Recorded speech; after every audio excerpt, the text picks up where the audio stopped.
welcome back to my film and TV channel. It's out a little bit later than I hoped, but appointments and life get in the way sometimes, don't they? We're looking at Traitors Series 3, of course, and we're up to episode 4, which took place on Wednesday the 8th. Was it 8th? Yeah, Wednesday the 8th of January. So I'm recording this on the 9th of January, and there's another one tonight. I don't mind them one after each other, but it makes having to record and get these out sometimes, with life getting in the way, quite difficult. But anyway, there will be spoilers in this, guys, if you've not watched episode 4 yet.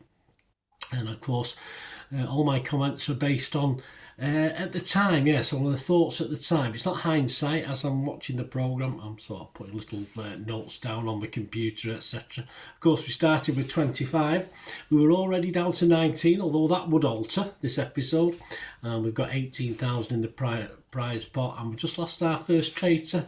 Yes, and sadly, traitor and a sister. So there you go. Mia, Freddie or Charlotte, of course, are the ones looking to go or looking to be thrown out by the two remaining traitors. And I didn't think, for me, I would have left Mia in. I can't see the point of taking her out. I mean, everyone knows that she's a faithful, the traitors and the faithful, so at least they know where she stands. I suppose from a traitor point of view, it was an interesting thing to do. And of course, we had the rail replacement carriage, which I did question at the end of the last episode. Were they three coming back into it, or did they have the chance to come back into it? Because I was fairly sure all three wouldn't get back in it, and I was sort of right on that one. Anyway, episode 4, the breakfast time, Freddie and Charlotte were okay, so of course we said goodbye to Mia. As I said, it wouldn't have been my choice. A bit odd. I think they missed a little bit of a trick there, the traitors. I can understand why they did it, but of course, as conversations go on, Freddie's in the firing line. That won't do me any harm. I don't like Freddie, and he's on a bit of shaky ground. Maya, of course, was 25 years old. She was from Essex, a full-time mum, a sister, of course, of the ousted traitor Amani. Maya will spend the winnings, or she would have spent the winnings, on putting down a deposit for a house. Well, you have to keep saving, love, won't you? She said, my plan just in general in life is that I kind of want to disappear off the face of the earth. Well, you can now. Now you've been thrown out. I want to live in the countryside. I want to have a very quiet life. I'm sure you do.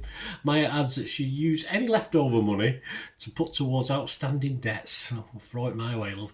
And then I would go on a nice little holiday. She has Bali in mind as a destination, probably more like Bath now, but anyway, that's dear enough itself, isn't it? Anyway, yeah, another name crops up, of course. Anna's also in the firing line. The reason being she didn't tie the boat up properly in episode 3 mission. Pretty pathetic reason. She's getting a little bit upset with herself, Anna, and I don't blame her, but she's not really fighting a corner. She's just getting really upset. And of course, the mission of the day is getting the train people, isn't it? Alexander, Folger and Jack, who we lost in episode 1, are in the cages, but only 2 can be entered into the game. So there you go, one's going to miss out. I obviously thought they'd pick Folger anyway, as the only woman of the 3. So, you know, being gentlemen or ladies, that's what you do. But I must admit, the guys, I wasn't too sure how they'd go. I think they both did a pitch to stay in. I thought they were both okay. And of course, eventually Folger and Alexander make it out and enter as faithfuls, although of course the rest of them don't know that. But that's what they are. Interestingly enough, it was Jack who in episode 1 was the first one to think that by dropping out they might actually still be in the game and get a chance to get back into it. So unfortunate in a way that he still didn't get back into it, but at least he thought there might be falling on his own sword meant he might get back in the game later. So he was almost correct, which is a shame. Anyway, they added 6,500 to the prize pot, so that's good. Round table time, absolutely no chance of any traitor being thrown out tonight. All the heat's gone off Linda all of a sudden. No one's even looking at her anymore.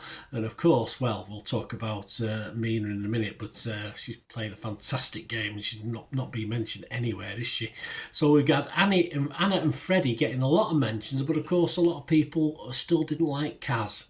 And although he didn't get much of a mention, he feels himself, and he was featured a couple of times, it's been ostracised, and he says that around the round table as well. And I like the way Folger stuck her oar in as well.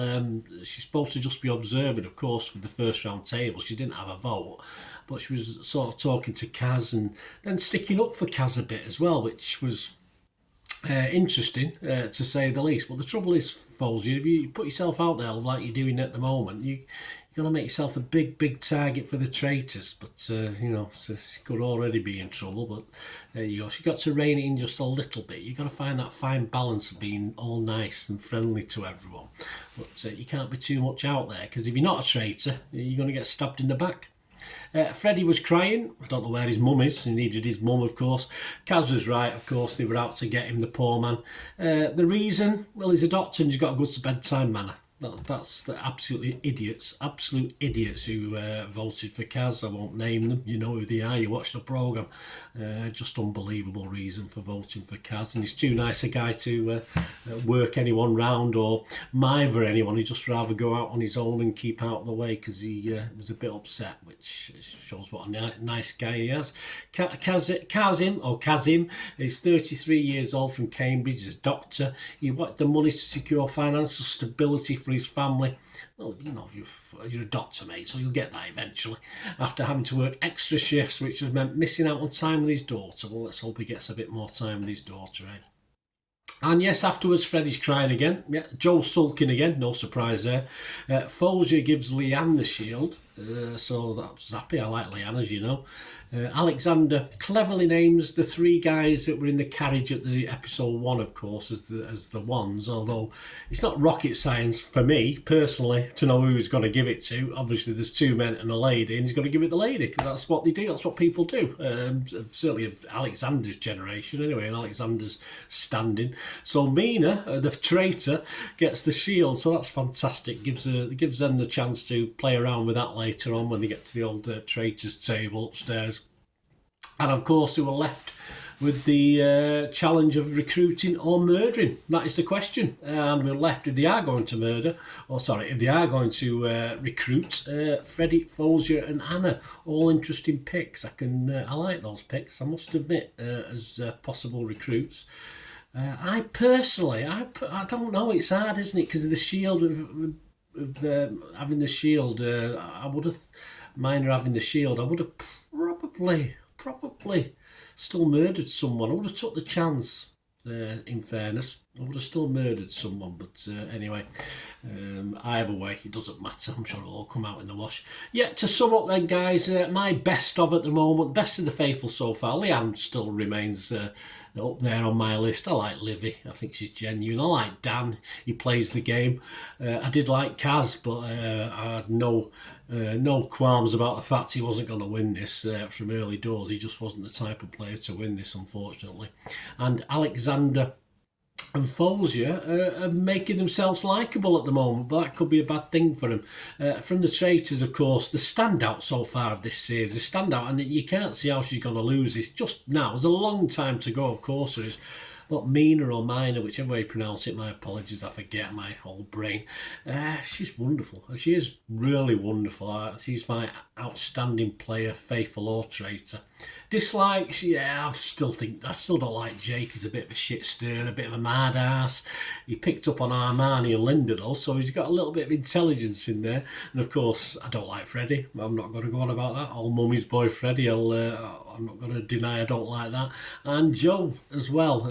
I think, has he got ADHD or not? Anyway, anyway, it doesn't matter. I don't like his wheedly voice and his personality and character anyway, so I don't like Joe. Tyler's an interesting one. I almost like him, but he's a little bit thick, isn't he? They weren't very happy with him because he obviously was banging on about Freddie all day and then changed his vote at the round table. So he's not impressing others, so Tyler could be in trouble. But I think Tyler's head is hurting. I think he's struggling. So we'll have to see how that pans out. So there you go, a summary of episode 4. Hope you enjoyed it. Let me know your likes and dislikes, guys, and I'll be back, of course, with a summary of episode 5, perhaps an hour or two earlier than this, hopefully. I've got nothing planned on Friday, which will stop me watching it, because I can't watch it at the night. I thought it was on at 8 o'clock. It's obviously on at 9. Was it on at 8 o'clock, the first 3 episodes? Anyway, whatever happened, it's on at 9 and I'm in bed. I have to be in bed for 8:30 because I'm up at 2 in the morning, so I have to wait till I get home from work to watch it, which is no good, is it? Because I just have to keep trying to ignore what people are saying at work and stuff like that. You know, don't mention traitors. Anyway, join me for a roundup of episode 5. Hope you enjoyed this, guys. Please, if you do like what I try and do, it's a new year. If you can try and help support my channel, I'm always open to that. So please stay tuned for ways of doing it. And if you just want to contact me or get in touch through any of my socials, just stay listening. Shout out before we go for my sponsors at the moment, Ep4. They've got a little eBay shop.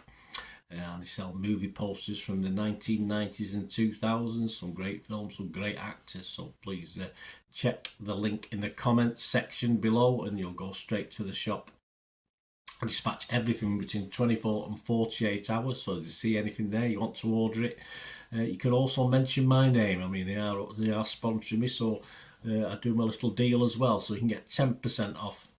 If you buy anything, just mention me, so say Bernard sent you, and they'll give you a 10% reduction on your order price. My thanks to P6505. If you're interested in sponsoring the channel yourselves, guys, supporting the channel by sponsorship, just let me know. My socials are on screen there, so just contact me about that and we can have a chat. Other ways to help me out, guys, if you watch the ads, if the ads on this YouTube ads, that helps in a very little way, but it all helps. It all, watch the pennies and pounds look after themselves, they say, don't they? Or the pennies or the 10p's look after themselves. But if you watch the ads or follow the links on the ads as well, that's always a nice way to support the channel. If you sort of hang on for it, I've done that. I watched other people's and followed the ads, just something I fancied, which does happen from time to time. Of course, you can support me by pushing that subscribe button as mentioned earlier, and that of course pressing the button so you know when these vlogs are coming out. And of course I'm always interested in your opinions, and of course you can give us a like, that'd be wonderful as well. So thanks for watching, guys. Hopefully I'll join you very, very soon with something else. Until we meet again, I'll never ask one thing, don't I? Please stay safe, everyone. Bye for now.